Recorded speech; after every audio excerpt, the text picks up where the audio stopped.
Good morning, and in looking at the races we want to use every avenue possible to try and find winners.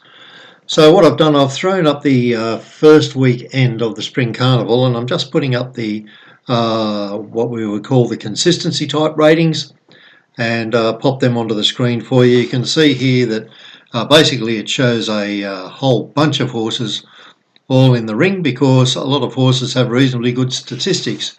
Creating it into a rating is one thing. You can see they're rated $8, $9, etc., etc. That's actually a false rating. What we're more interested in is the actual ranking, and when we get onto the ranking it comes up here, 1, 2, 3, 4, 5, 6, etc., etc. Okay, now the interesting thing is I did an experiment and did this a couple of weeks ago. Some of the members were asking, were some tracks better to bet at than others? Now, the reason we look at that is because at some tracks it's reasonably easy to find winners, and the tracks race evenly, and you can just sort of get on the first 2 or 3 in the market, and you're going to be pretty confident that you're going to have some success.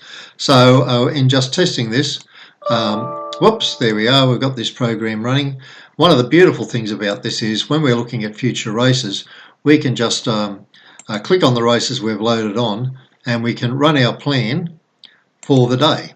So here I have run the plan for the day, and first of all basically it tells me that one of the tracks that don't work so well is Caulfield. So if you'll have a look in here, you'll see I've listed a whole lot of tracks, but you don't see Caulfield in there. Okay, you see Canberra, Acton, and you see Canterbury, but no Caulfield. The reason for that is, for some particular reason, Caulfield is a harder track to win at, and so favourites don't win so often there.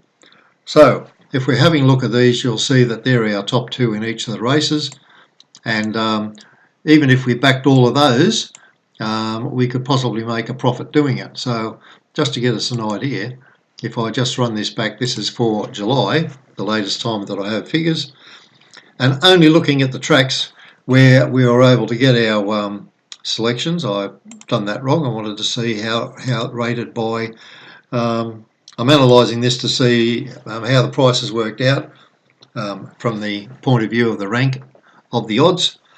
And so for last month you can see that we would have made $2,770 just backing the horses that race at those particular tracks. And you'll see there that the majority of them were favourites or second favourites, so that's altogether 345 horses, of which 109 won and generated a profit of just under $2,000. You don't get a hell of a lot of winners once you go down the scale, so anything in this particular thing, anything outside the first 4 favourites was a total failure for this plan. So if you wanted to delete those, that would have saved you, well, there's 32, 54, 65, 75 runners. There are 75 runners there you wouldn't have backed, and that would have saved you 1, 2, 3, about 3,500. So you would have actually doubled your profit for the month back in July. So concentrating on those, you can see here that the ones that were favourite won 37% of the time and made a profit on turnover of 7.6%, nothing to be scoffed at. So it's a very easy. So what we've done by going to the loaded races, and we've flicked those on, and we can see that our top 2 runners there are the ones to be on. Let's just have a little look and see where they're ranking in the early market. So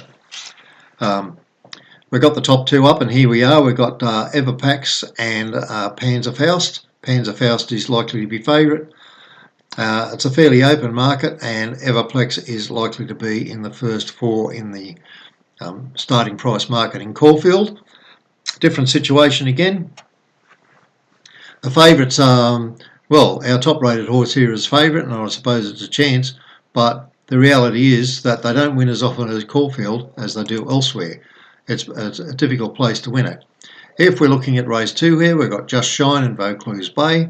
Looking at the market, it looks like we've got our second rated, our second horse in the market, and the 4th horse in the market. So once again, at or about the money. Anyway, just going on, if we do this again, you'll see here that's the second favourite there, and that's a rank outsider. Looking at the figures we just looked at, you'd say, oh well, let's just back Brook Magic.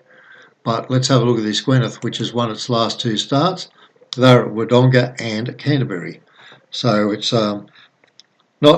one at Moonee Valley as well. So should be up to this class, I think. His last win was a benchmark 75. This is a 78. Can't understand why the market has it at around $20. Perhaps that's wrong. We will soon see. Caulfield, once again, you can see our top 2 runners there are well outside the market. So it's going to be difficult for us to win there. Whereas a Randwick race 4, you can see our top 2 runners here, in the consistency stakes at least, are first and second favourite. They'll probably compete for first and second favourite. So that's the beauty of it. But as I was saying to you, the beauty of all this is that in our systems, if we were to have a look at horses that we rather fancied, we could have a look at some of our others here. This is a little plan called Hybrid, and I'll run that one. That only gives us one selection for today, which, look at that, it thinks Kementari might even beat Winks. Wouldn't that be good? We can look at another one of our plans here called Profit Maker. We can run that through and see what might turn up. And in this one, we've got Randwick Race 7, number 1, Le Romain. So there's just a couple of ideas there that we can look at. Okay, all good. And thanks for watching. And as the spring hots up, we will get stuck into it and do more videos for you.